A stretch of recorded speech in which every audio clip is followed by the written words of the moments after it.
wabarakatuh. Perkenalkan kami dari kelompok 11 pada mata kuliah penelitian operasional 2. Pada kesempatan kali ini kami akan mempresentasikan hasil diskusi kami untuk memenuhi penugasan akhir pada mata kuliah penelitian operasional 2 yang berjudul analisis optimalisasi strategi harga produk minuman antara kopi kenangan dan Tomorrow Coffee dengan metode game teori menggunakan software PubGM dengan dosen pengampu Ibu Isnan Graha, STMT, CSCA, CSSB. Next. Perkenalkan, nama saya Feni Caksono dengan NPM 2403 210 Saya Muhammad Fauzi Alim Zaki, NPM 2403201025. Untuk Muhammad Kamal Firdaus, NPM 24032010-206. Berikut merupakan overview pembahasan pada tugas besar yang sudah kami buat. Yang pertama ada pendahuluan, dilanjut dengan tinjauan pustaka, ada metodologi penelitian, hasil dan pembahasan, dan terakhir ada kesimpulan dan saran. Next. Yang akan kita bahas pertama adalah pendahuluan. Next.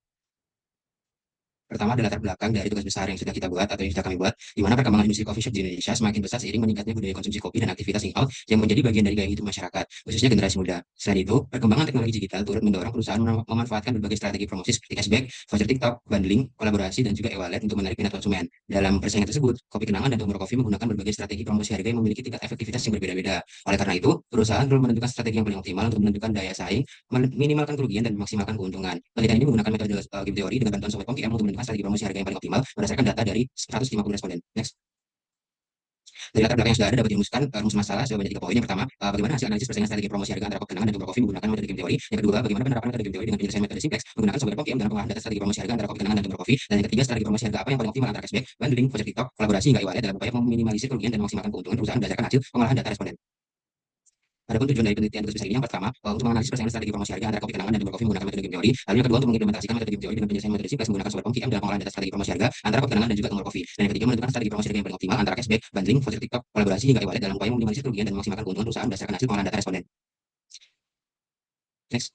Lalu ada pun manfaat dari penelitian tugas besar ini. Yang pertama, penelitian ini dapat menambah wawasan dan pemahaman mengenai penerapan metode game teori dalam menganalisis persaingan strategi promosi harga serta penggunaan software PubGM sebagai alat bantu pengambilan keputusan. Yang kedua, penelitian ini diharapkan dapat menjadi bahan pertimbangan bagi Kopi Kenangan dan Tomorrow Coffee dalam menentukan strategi promosi harga yang optimal untuk meminimalisir kerugian dan memaksimalkan keuntungan perusahaan di tengah persaingan bisnis minuman. Yang ketiga, penelitian ini diharapkan dapat menjadi referensi dan sumber pembelajaran bagi mahasiswa maupun penelitian lain yang ingin mengembangkan penelitian mengenai game teori, strategi promosi, dan juga pengambilan keputusan dalam bidang riset dan operasi. Lalu ruang lingkup dari tugas besar yang sudah kita buat, di mana yang pertama penelitian ini hanya dilakukan antara dua perusahaan minuman kopi, yaitu ada Kopi Kenangan dan juga Tomorrow Coffee yang bersaing dalam strategi promosi harga. Yang kedua, strategi promosi yang dianalisis hanya terbatas pada cashback, bundling, voucher TikTok, kolaborasi, dan juga e-wallet berdasarkan data kuesioner dari 150 responden. Dan yang ketiga, penelitian ini menggunakan metode game teori dengan penyelesaian metode simplex dengan bantuan software PubGM untuk menentukan strategi promosi harga yang optimal dalam meminimalisir keuntungan dan juga memaksimalkan keuntungan perusahaan. Next.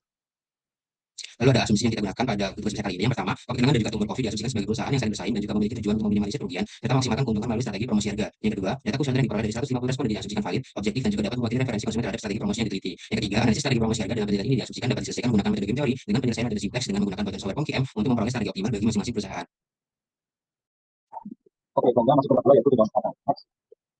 Oke, untuk tugas yang pertama itu di strategi dasar. Strategi dasar merupakan salah satu ilmu penting dalam persaingan bisnis karena mengenai keputusan konsumen. Dalam yang teori, perusahaan tidak hanya digunakan oleh perusahaan sendiri, tapi juga pertimbangan kebutuhan ekonomi. Hal yang terlalu tinggi membuat konsumen dan konsumen juga. Hal yang terlalu rendah dapat memberikan proteksi pada produk. Oleh karena itu, perusahaan perlu benar-benar dengan yang optimal untuk perusahaan dan yang lain, melaksanakan keuntungan dan juga menggunakan dari kerugian. Baiknya yaitu game teori sendiri. Game teori merupakan metode yang digunakan untuk menganalisis pengaruh perusahaan dalam kondisi persaingan. Teori ini pertama kali diperkenalkan oleh Tony Boyle dan kemudian digunakan oleh John Collier serta Oscar Goldstein. Secara umum, game teori bagi dari Indonesia itu kooperatif dan non-kooperatif. Dalam penelitian ini digunakan pendekatan non-kooperatif karena Kopi Kenangan dan Tomorrow Coffee biasanya secara independen tanpa adanya yang pertama. Lalu game teori perusahaan dapat menentukan strategi promosi yang paling optimal dengan mempertimbangkan kebutuhan respon dari saling. Hanya itu unsur-unsur game teori. Dalam game teori terdapat 5 unsur utama yaitu pemain, payoff, strategi permainan, artis permainan, dan juga titik panah atau shadow point. Pemain merupakan pihak yang terlibat dalam persaingan, sedangkan payoff adalah hasil yang diperoleh dari strategi yang dimiliki. Seluruh kombinasi strategi dapat dianalisis secara matriks permainan atau payoff matrix. Selanjutnya dilakukan pencarian titik panah atau shadow point yang menunjukkan strategi optimal bagi kedua pemain. Jika titik panah atau shadow point tidak ditemukan, maka penyelesaian dilakukan menggunakan strategi campuran atomic strategi. Selanjutnya yaitu jenis game teori. Dalam game teori terdapat dua strategi yaitu pure strategi dan strategi. Pure strategi menggunakan pendekatan shadow point sehingga pemain perlu memilih satu strategi yang dianggap optimal. Contoh strategi dilakukan menggunakan pendekatan passing dan minus. Selanjutnya jika tidak digunakan shadow point, maka digunakan strategi yaitu kombinasi beberapa strategi dengan probabilitas tertentu. Pada penelitian ini, penyelesaian dilakukan menggunakan strategi campuran atomic strategi dengan metode simplex melalui software PubGM untuk memperoleh strategi promosi yang optimal. Oke, selanjutnya yaitu karakteristik game teori. Suatu permasalahan dapat dianalisis menggunakan game teori apabila memenuhi beberapa karakteristik dasar. Pertama, terdapat minimal dua pemain bersaing. Kedua, setiap pemain memiliki beberapa alternatif strategi yang dapat dipilih. Ketiga, kombinasi strategi yang dipilih akan menentukan suatu faktor atau satu permainan. Terakhir, setiap outcome memiliki nilai payoff yang menggunakan peruntukan atau peruntukan yang maksimal yang optimal. Selanjutnya yaitu asumsi game teori. Game teori memiliki beberapa asumsi dasar yang berdasarkan analisis. Jumlah pemain terlibat dalam atas dan masing-masing memiliki beberapa alternatif strategi yang terpilih. Setiap pemain diasumsikan bertindak secara rasional untuk memperoleh hasil terbaik. Meskipun tidak mengetahui secara pasti strategi yang akan dipilih lawannya. Selain itu, pemain yang akan memiliki informasi yang relevan mengenai permainan. Dalam proses pengambilan keputusan, pemain baik berupaya memaksimalkan keuntungan atau yang disebut optimal. Sedangkan pemain kalau berupaya meminimalkan kerugian atau yang disebut minimal. Asumsi yang tersebut menjadi dasar dalam beberapa yang akan Oke, kemudian yaitu metode penyelesaian dari game teori. Penyelesaian game teori dapat dilakukan dengan menggunakan metode sesuai ukuran matriks permainan. Metode probabilitas digunakan apabila matriks 2 kali 2 yang tidak memiliki shadow point. Metode grafik digunakan pada matriks 2 kali 6 atau M kali dengan membuat visualisasi grafik. Nah, itu metode sintaksi yang terdapat secara besar satu M dan M dengan menggunakan eksternal yang berbeda programnya. Ada penelitian yang digunakan metode sintaksi karena jumlah strategi yang dibuat dua perusahaan dengan dua. Sehingga penyelesaian dilakukan dengan menggunakan software konten untuk memperoleh strategi yang paling optimal. Karena yaitu software konten itu sendiri. Konten yang merupakan software yang banyak digunakan dalam bidang interpretasi untuk membantu menyelesaikan berbagai permasalahan kuantitatif. Software ini memiliki berbagai model analisis, salah satunya adalah game teori. Pada penelitian ini, konten digunakan untuk mengolah payoff yang diperoleh dari data responden, kemudian menentukan strategi promosi yang optimal bagi pemenangan dan promosi. Setelah itu, software ini juga dapat menghitung value of this serta probabilitas penggunaan setiap strategi. Sehingga proses analisis menjadi lebih cepat, akurat dan juga efisien dibandingkan perhitungan secara manual. Lalu selanjutnya di sini ada metode penelitian dari tugas besar kami. Next.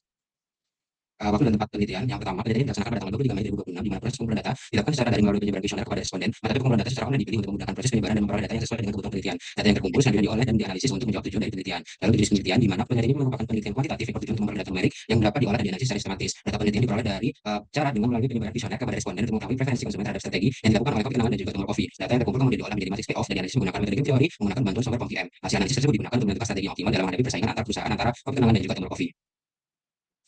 Lalu untuk subjek penelitian, di mana subjek dalam penelitian ini adalah responden yang telah mengisi kuesioner dan memiliki pengetahuan maupun pengalaman dalam mengkonsumsi produk minuman yang ditawarkan oleh Kopi Kenangan dan juga Tomor Coffee. Responden tersebut menjadi sumber data yang digunakan untuk memperoleh informasi mengenai preferensi konsumen terhadap produk yang menjadi fokus penelitian. Untuk objek penelitian sendiri, adalah strategi promosi harga yang diterapkan oleh Kopi Kenangan sebagai perusahaan A dan juga Tomor Coffee sebagai perusahaan yang memiliki strategi cashback, bundling, voucher TikTok, kolaborasi dan juga e-wallet. Strategi tersebut dianalisis berdasarkan preferensi responden menggunakan metode game teori untuk menentukan strategi promosi harga yang paling optimal dalam menghadapi persaingan pasar. Melalui analisis tersebut diharapkan perusahaan dapat meminimalkan kerugian dan memaksimalkan keuntungan berdasarkan hasil pengolahan data yang diperoleh dari responden.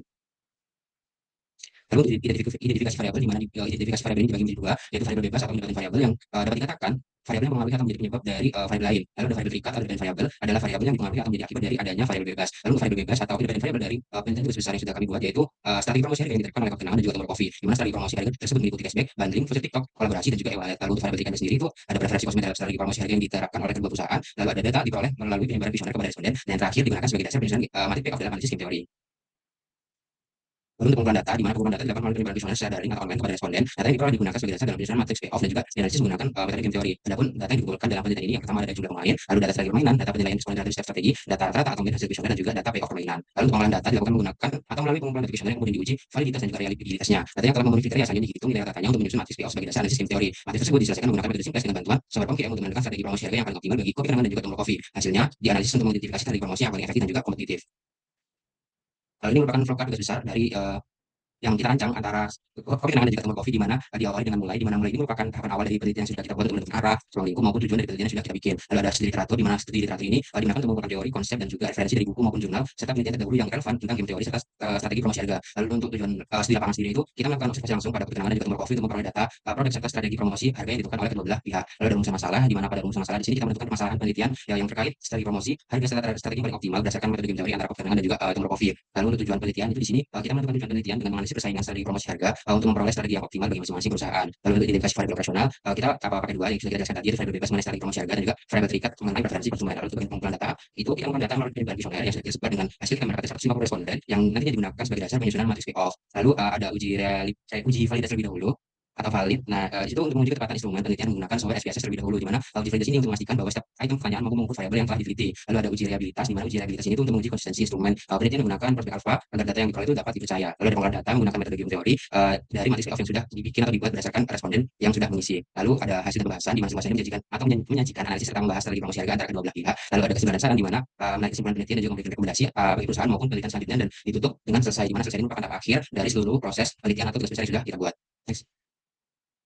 Oke, selanjutnya kita akan masuk ke hasil dan pembahasan. Yang pertama-tama kita akan menyusun dari pertanyaan kuesioner yang akan kita ajukan kepada responden. Di sini kita ada 10 pertanyaan yang mengenai itu pertanyaan dari setiap strategi dari Tomor Coffee dan juga Kopi Kenangan. Misal di Kopi Kenangan ini ada strategi harganya itu cashback. Di sini kita masukin ke dalam form pertanyaannya itu apakah si responden ini tertarik membeli produk Kopi Kenangan jika terdapat promo cashback sebesar yang dijual pada gambar ini. Dan juga Tomor Coffee. Dan sampai pertanyaan ke-10. Jadi ini mewakili dari kelima strategi, yaitu cashback, bundling, voucher TikTok, kolaborasi, dan juga e-wallet. Next, yang ini adalah uji validitas dan reliabilitas, di mana kita menguji apakah data yang kita ambil dari responden itu sudah valid atau belum. Dan ini itu kita uji melalui software SPSS dengan bantuan SPS ini, dan dihasilkan bahwa parameternya itu terdapat pada total ini. Setelah ini kita lihat pada persen relasinya atau yang kita sebut R hitung, di mana R hitung jika lebih besar daripada R tabel, item itu atau pertanyaan itu akan dianggap valid. Dan jika R hitung lebih kecil daripada R tabel, maka item tersebut tidak valid. Dari sini kan data kita 150, R tabel dengan degree of freedom-nya itu jumlah data dikurangi 2, yaitu 148. Dan dihasilkan bahwa R tabel jika kita lihat di tabel R itu 0,1603. Dapat disimpulkan bahwa setiap pertanyaan atau setiap strategi di pertanyaan responden itu menghasilkan bahwa cashback Kopi Kenangan itu valid karena lebih besar daripada R tabel sebesar 0,52. Tuh, dan seterusnya sampai e-wallet. Dan dapat disimpulkan di sini bahwa setiap strategi harga dari kedua perusahaan ini dapat dikatakan valid karena lebih besar daripada R tabelnya. Selanjutnya itu uji reliabilitas, di mana kita menggunakan Cronus alpha, yaitu dengan parameter nilai Cronus alpha itu lebih besar dari sama dengan 0,7, maka item tersebut dikatakan reliable, dan jika sebaliknya lebih kecil daripada 0,7, maka item tersebut tidak reliable. Dan di sini dihasilkan dari uji reliabilitas itu dihasilkan nilai Cronus alpha 0,751 dengan item 10 itu lebih besar daripada 0,7, maka dikatakan bahwa instrumen pada penelitian ini itu reliable, sehingga dapat digunakan sebagai alat pengumpulan data yang konsisten dan dapat dipercaya dalam penelitian. Selanjutnya kita akan masuk ke dalam perhitungan teorinya dari hasil responden ini. Dari pertanyaan ini, kita akan menyusunnya dengan melihat dari rata-ratanya, bahwa kepercayaan di 4 dengan strategi cashback-nya, Tomorrow 2 dengan strategi cashback-nya, dan sampai evaluasi ini. Nah, ini adalah dasar untuk kita menyusun dari payoff matrix-nya. Dengan cara cashback ini akan ditambahkan jika cashback dari Tomorrow Coffee. Ketika strategi itu sama, maka nilai itu akan ditambah. Misal 4 dan 2 itu jadi 6. Lalu jika cashback dengan bundling, itu 4 dikurangi 4 yaitu 0. Maka kesimpulannya, jika kita dalam penyusunan payoff matrix ini, itu ketika strateginya sama, maka ditambah, kalau beda itu dikurang. Dan biasakan bahwa tabel payoff matrix itu dapat dilihat pada tabel berikut. Oke, selanjutnya kita akan masuk ke dalam perhitungan simplexnya. Perhitungan simplex ini dilakukan pada matriks payoff yang telah disusun untuk menentukan strategi optimal bagi Kopken dan juga Tomorrow. Nah, langkah awalnya itu mencari nilai minimumnya, setiap barisnya, dan juga nilai maksimum setiap kolomnya. Nah, hasil tersebut digunakan dalam menyusun matriks simplex untuk memperoleh strategi yang memberikan hasil optimal bagi kedua perusahaan. Nah, dapat dilihat bahwa untuk minimum barisnya itu dapatkan 0 dan juga maksimumnya itu 6. Nah, dengan tabel diperoleh nilai maksimis sebesar 0 pada strategi e-wallet pada kopi kewenangan, dan nilai minimax sebesar 6 di sini pada strategi cashback pada Tomorrow Coffee. Karena nilai maksimum tidak sama dengan nilai minimax atau 0 tidak sama dengan 6, maka matriks permanen tidak boleh kita memiliki titik mana atau titik poin. Oleh karena itu diselesaikan oleh strategi campuran atau mix strategi. Oke, selanjutnya kita akan masuk ke dalam perhitungan simplexnya. Sebelum itu, kita akan menambahkan 2 karena pada simplex kita nggak bisa masukin nilai min di sini. Kita tambah 2 karena min terbesar itu atau nilai terkecil itu paling terkecil itu min 2 di sini. Jadi kita tambahin sama dengan 2 di sini pada setiap elemen, lalu dapat diketahui bahwa nilai minimax dan maksimin diperbarui menjadi maksimin itu 2 dan minimax itu sebesar 8 di sini. Nah, selanjutnya kita akan uji dominasi. Apakah ada kolom yang mendominasi dan juga baris yang didominasi. Tapi dapat dilihat di sini bahwa tidak ada kolom dan baris yang didominasi, maka tidak ada reduksi pada kolom dan barisnya. Oke, selanjutnya ini adalah tabel payoff reduksi, di mana kita kan tidak ngeeliminasi dari setiap kolom atau setiap barisnya. Jadi kita tetap pakai ini untuk kita lanjutin ke perhitungan simplexnya. Nah, sebelum itu kita akan nyusun dulu fungsi batasannya dan juga fungsi tujuannya, di mana kita akan mengubahnya ke dalam bentuk standar seperti ini. Fungsi tujuannya itu max B sama dengan Y1 plus Y2 plus Y3 dan sampai Y5. Dan fungsi batasannya itu 8Y1 plus 2Y2 plus Y3 plus 2Y4 plus 3Y5 kurang dari sama dengan 1 dan seterusnya. Nah, setelah itu kita akan bentuk ke dalam bentuk standarnya, di mana kita akan menambahkan variable select di sini, yaitu Y6, Y7, Y8 sampai Y10 di sini untuk mensamakan persamaan yang sebelumnya itu kurang dari sama dengan menjadi sama dengan. Nah, setelah metrik payoff diubah ke bentuk standar, program linear, langkah selanjutnya adalah menyusun tabel simplex iterasi awal atau iterasi 0, yang tabel ini digunakan untuk menentukan variabel masuk dan variabel keluarnya nanti pada setiap iterasi hingga diperoleh solusi paling optimal strategi campuran bagi kopi tenangan dan Tomorrow Coffee. Nah, berikut adalah tabel simplexnya. Kita mulai dari iterasi 0 dulu. Di sini kan untuk menentukan kolom, itu kita lihat dari minimal yang paling nilai yang paling kecil. Nah, berhubung ini min 1, min semua, itu kan sama kan nilai kecilnya. Maka kita pilih yang paling kiri, yaitu Y1. Kita jadikan kolom kunci. Lalu, langkah selanjutnya kita akan membagikan RHS ini dengan kolom kunci yang sudah kita pilih tadi. Lalu dihasilkan rasio di sini. Nah, rasio di sini digunakan untuk menentukan baris mana yang akan menjadi kolomnya. Oke, baris mana yang akan menjadi kuncinya. Nah, untuk baris yang menjadi kunci itu yang paling terkecil, yaitu 0,25. Lalu didapatkan bahwa pivotnya yaitu 8 di sini. Jadi tabrakan dari kolom Y1 dan juga baris Y6 di sini. Lalu selanjutnya kita akan menghitung tabel simplex iterasi 1, di mana kita akan jadi acuan, kita akan jadikan kolom kunci dan baris kunci ini menjadi acuannya. Dan juga mengganti Y6 itu menjadi Y1. Tuh. Nah, di iterasi 1 ini kita akan menggunakan menghitung baris baru di sini dengan membagikan dengan pivot tadi. Misal 0 bagi 8, 0, 8 bagi 8, 1. Dan juga 2 bagi 8, 0,3 dan seterusnya. Itu. Nah, untuk tabel-tabel baru ini, baris-baris baru ini, yaitu menggunakan rumus, itu baris lama dikurangi dengan kolom kunci dan juga nilai baru. Itu seterusnya sampai iterasi 3 dan juga sampai iterasi 4 dan di terakhir itu iterasi 5, di mana ini adalah yang paling optimal. Kenapa kok paling optimal? Karena pada nilai baris B ini sudah tidak ada nilai min di situ. Jadi bisa dikatakan bahwa tabel simplex ini atau metode simplex ini sudah mencapai optimalnya. Lalu dihasilkan bahwa tabel simplex ini berakhir pada iterasi kelima dan mencapai solusi yang optimal ditujukan karena tidak ada nilai negatif pada baris fungsi tujuan atau W tadi. Sehingga kondisi optimalitas telah terpenuhi, hasil tersebut kemudian digunakan untuk menentukan probabilitas strategi campuran optimal dan menghitung nilai permanen atau value of game bagi Kopken dan juga Tomorrow Coffee. Oke, selanjutnya kita akan menghitung dari start strateginya menggunakan acuan yaitu tabel iterasi kelima tadi. Misal di sini Y1 pada perusahaan Tomorrow Coffee, yaitu Y1 dibagi dengan W 0,8 dan dihasilkan 0,31 atau 31%. Nah, itu terjadi juga pada Y2, Y3, Y4, Y5 yang kita dapatkan dari sini tadi. Nah, selanjutnya untuk mencari value of game-nya atau EV atau equilibrium, itu kita akan mengalihkan hasil-hasil ini dengan persamaan salah satu persamaan tadi yang di awal. Misal 8Y1, 2Y2, Y3, 2Y4, 3Y5 plus Y6. Nah, kita akan masukkan nilainya dan dihasilkan bahwa 3,66 ini adalah nilai permainannya. Begitu juga yang sama untuk perusahaan kopi kenangan, di mana kita menghitung dengan acuannya yaitu tabel simplex iterasi kelima ini, dan dihasilkan bahwa X1 itu 1%, X2 26%, X3 30%, X4 26%, X5 17%, lalu kita masukin. Nah, di sini agak beda. Untuk perusahaan kopi kenangan, kita akan menggunakan persamaan untuk mencari equilibriumnya itu dengan ke bawah tadi kan ke samping untuk mencari si token. Nah, untuk nomor ini itu kita ke bawah ini 8Y1 3Y1 3Y1 4Y1 5Y1. Kita coba lihat.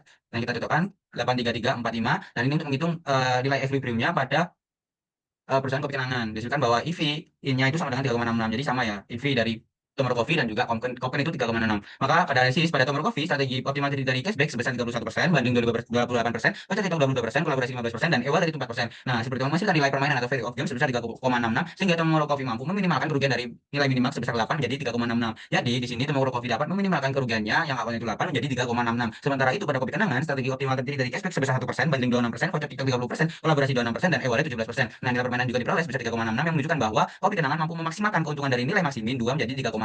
Jadi di sini Koken ini dapat memaksimalkan keuntungannya itu dari 2 menjadi 3,66. Dengan demikian strategi campuran yang diperoleh dari strategi promosi harga yang optimal bagi kedua perusahaan dalam menghadapi pasar atau persaingan pasar. Nah, yang ini yaitu perhitungan softwarenya. Jadi kita akan verifikasi apakah perhitungan kita dari dengan metode simplex tadi apakah sama dengan perhitungan yang kita membutuhkan bantuan dari software POM tadi. Nah, dari sini kita masukkan dulu inputnya, di mana input ini yang kita masukkan adalah ketika kita sudah tambah 2 tadi. Kita masukkan, lalu kita lakukan perhitungan analisisnya, dan di sini hasil outputnya game teori responnya itu menunjukkan bahwa value of game-nya 3,66, dan juga rata-rata yang dapat diperoleh apabila kedua pemain melakukan strategi optimal masing-masing itu 3,66. Jadi sama kan, sama seperti perhitungan di metode simplex tadi, sama-sama 3,66. Nah, selanjutnya untuk nilai maksimin dan minimaxnya juga sama, bahwa hasil output menunjukkan bahwa nilai maksimin sebesar 2 untuk kopi kenangan dan minimaxnya sebesar 8 untuk Tomorrow Coffee itu. Nah, selanjutnya ini adalah presentasi dari setiap penggunaan dari strategi setiap masing-masing perusahaan. Nah, di sini juga pada Koken itu strategi yang digunakan itu cashback sebesar 1%, banding 26%, voucher TikTok 30%, kolaborasi 26%, dan e-wallet 17%. Sementara itu pada Tomorrow Coffee itu untuk cashbacknya 30%, bandingnya 8%, voucher TikToknya 2%, kolaborasinya 15%, e-walletnya 4%. Oke, selanjutnya kita masuk ke analisis pembahasan bahwa persaingan promosi harga antara kopi kenangan dan Tomorrow Coffee, dan analisis menggunakan game teori untuk menentukan strategi yang paling optimal di antara 5 alternatif yang masing-masing, yaitu cashback, bundling, voucher TikTok, kolaborasi, dan e-wallet. Data diperoleh dari 150 responden, dan seluruh item kuesioner itu dinyatakan valid karena R hitungnya itu lebih besar daripada 0,1603 atau R tabelnya. Serta dia, dalam pengujian reliabilitas di sini juga data tersebut reliable karena nilai global apanya itu 0,751, di mana lebih besar daripada 0,7 gitu. Nah, berdasarkan analisis diperoleh nilai maksimin sebesar 2 dan minimax sebesar 8, sehingga permainan tidak memiliki titik pelana atau saddle point, dan diselesaikan menggunakan strategi campuran atau mix strategi. Nah, hasil metode simplex dan POM-nya itu juga sama, di mana value of game-nya 3,66, probabilitas strategi optimal dari Tomorrow Coffee menggunakan strategi cashback sebesar 30%, banding 2%, voucher TikTok 2%, kolaborasi 5%, dan e-wallet itu 4%. Sementara itu probabilitas strategi harga yang optimal pada kopi kenangan adalah cashback 1%, banding 2%, voucher TikTok 20%, kolaborasi 2%, dan e-wallet 17%. Nah, selanjutnya kita akan memberikan rekomendasi atau solusi untuk kedua perusahaan ini, di mana kita berdasarkan hasil dari analisis game tadi, sebaiknya Tomorrow Coffee itu direkomendasikan menerapkan strategi cashback itu sebanyak 31% satuan, banding 28% satuan, voucher TikTok 2% satuan, kolaborasi 5% satuan, dan e-wallet 4% satuan. Kombinasi strategi tersebut mampu menurunkan kerugiannya yang awalnya 8 menjadi 3,66. Sementara itu kopi kenangan direkomendasikan menerapkan strategi harga sebesar 1% satuan, banding 26% satuan, voucher TikTok 30% satuan, kolaborasi 26% satuan, dan e-wallet 17% satuan, karena mampu meningkatkan keuntungan yang awalnya 2 menjadi 3,66. Dengan demikian strategi campuran yang dapat dijadikan dasar dalam menentukan promosi harga yang optimal. Selain itu, kedua perusahaan perlu melakukan evaluasi strategi promosi secara berkala sesuai perubahan preferensi konsumen dan kondisi pasar tertentu. Dengan pemantauan yang berkelanjutan, perusahaan dapat menjaga daya saingnya, meningkatkan efektivitas promosi, dan menjaga daya saingnya untuk mengoptimalkan keuntungan dalam jangka panjang. Tuh. Oke, kalau masuk ke kesimpulan dan saran. Untuk kesimpulan itu yang pertama, dia melihat bahwa pertanyaan strategi promosi antara kopi kenangan dan Tomorrow Coffee tidak memiliki titik pelana atau saddle point yang diminta oleh nilai maksimin tingkat 2 dan minimax sebesar 8. Oleh karena itu, penyelesaian permainan dilakukan menggunakan strategi campuran atau mix strategi melalui kombinasi beberapa strategi promosi harga untuk memperoleh hasil yang optimal. Kemudian yang kedua yaitu metode dari menyusun data dan kedalaman kemudian dari analisis antara nilai maksimin sebesar 2 dan minimax sebesar 8. Karena tidak terdapat poin permainan, diselesaikan dengan strategi campuran melalui transformasi matrix menggunakan skala pembagian 2 dan metode simplex yang divalidasi menggunakan sehingga diperoleh nilai permainan atau value of game sebesar 3,66. Dan yang terakhir yaitu hasil analisis bahwa strategi promosi harga optimal berusaha strategi campuran yang proporsi berbeda pada masing-masing perusahaan. Pada kopi kenangan strategi menggunakan yang voucher TikTok sebesar 30%, sedangkan pada Tomorrow Coffee adalah cashback sebesar 30%. Kenapa strategi tersebut menghasilkan value of game sebesar 3,66 sehingga kopi kenangan mencapai yang 2 menjadi 3,66 dan Tomorrow Coffee mencapai kerugian dari 2 dari 8 menjadi 3,66. Selanjutnya masuk ke saran yang pertama, sebenarnya penelitian strategi yang menggunakan jumlah dan catatan responden yang masih luas agar data yang diperoleh dapat lebih mempresentasi ekspresi konsumen terhadap strategi promosi harga yang dilakukan oleh perusahaan. Kedua, sebaiknya perusahaan yang menggunakan objek penelitian yang lebih luas, baik dengan menambah jumlah perusahaan yang dibandingkan maupun penambahan variasi strategi promosi lainnya, agar hasil analisis itu yang diperoleh dapat menghasilkan kondisi persaingan yang lebih kompleks dan berkelanjutan. Yang terakhir yaitu berbeda dengan menggunakan model analitik yang mana faktor-faktor lain yang mempengaruhi keputusan konsumen seperti batas modal, kualitas layanan, lokasi kelanjutannya, dan kualitas pelanggan. Sehingga hasil penelitian yang diperoleh dapat memberikan rekomendasi strategi yang lebih lengkap dan akurat bagi sebuah perusahaan. Oke, berikut referensi dari tugas besar yang kita buat. Ada beberapa dengan jurnal di buku itu Pertukarannya dari Andi di tahun 2025 yang berjudul Ada Satu Fakta yang menarik kepada Batu dan lima topik di Kopi, karena yaitu dari final dari Adis dari tahun 2022 yang berjudul Pendapat dari Masalah Satu itu kepada PTS dan PTY dan juga lain-lainnya. Oke, mungkin itu saja yang bisa kami sampaikan. Kurang lebih mohon maaf. Terima kasih atas kesempatan dan waktunya. Wassalamualaikum warahmatullahi wabarakatuh. Waalaikumsalam.